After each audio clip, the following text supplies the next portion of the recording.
Hi, welcome to the garage. My name is Kyle Frost.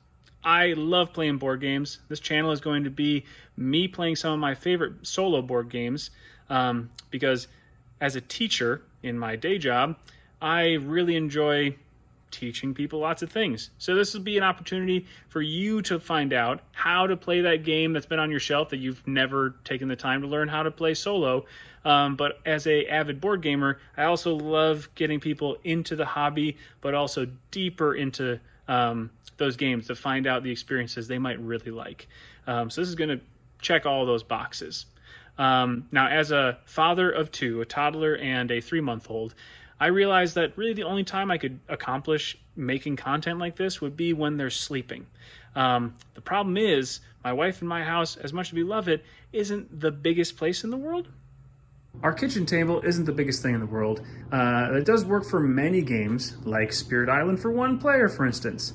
But the issue is, on the other side of that wall is our daughter's bedroom. So during nap time or before she's awake, which were the times I identified as possibilities, this really wouldn't be available for me.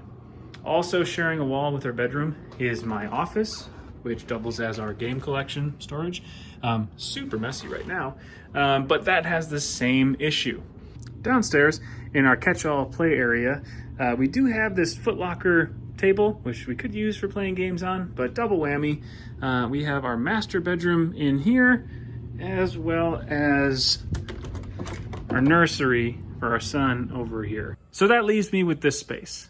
Out in the garage, Dad's workshop, which leads to a tabletop that looks like this, which isn't great. It's dry, I think mostly clean-ish, but I don't know. The stickler game collector in me doesn't really want to put my stuff on top of that.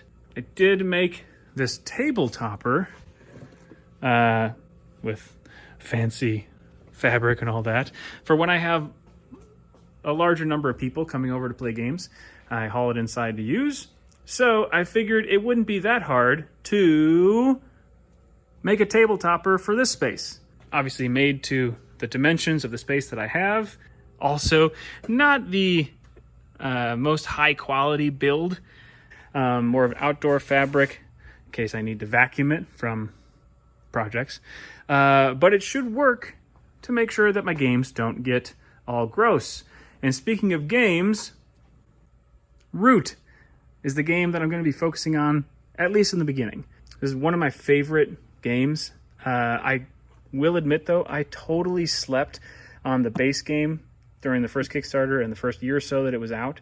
I finally got it and the Riverfolk expansion, got it to the table with my friends, and I loved it, but we didn't really get to play that often. So it wasn't until I got the Clockwork expansion as part of the most recent Kickstarter that the game really took off for me. So the initial videos that I'm going to be focused on are going through the Clockwork expansions to help explain players who might have that expansion and just haven't really taken the time to learn it yet, how to use them, and then also show you some Let's Plays to see how I fare against them.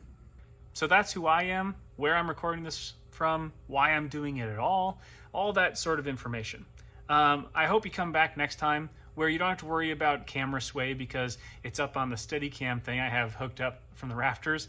You don't have to worry about seeing this very much because I'll probably be recording either in the morning when I'm not presentable yet, when I'm about to head out to a yard work project like I am now, still not presentable, or just in general, I'm recording in a hot Minnesota summer garage, and this is what that looks like.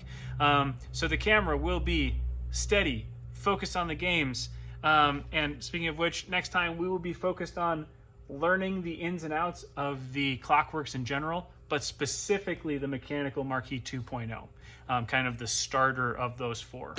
So that's the channel. We hope to see you back on the Game Garage next time.